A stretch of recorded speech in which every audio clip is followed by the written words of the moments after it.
భారత రాజ్యాంగ పీఠిక. భారతదేశ ప్రజలమైన మేము భారతదేశమును సర్వసత్తాక సార్వభౌమ సామ్యవాద లౌకిక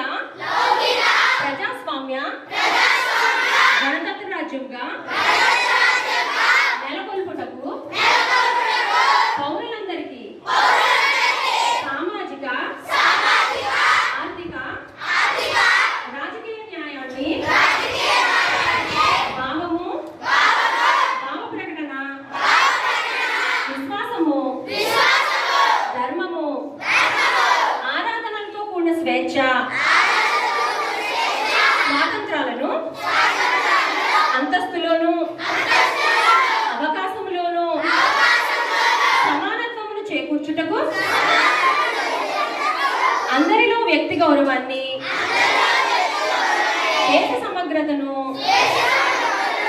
తప్పక తీసుకువచ్చే సౌభ్రాంతతను పెంపొందించుకొనుటకు సత్యనిష్టాపూర్వకంగా తీర్మానించుకుని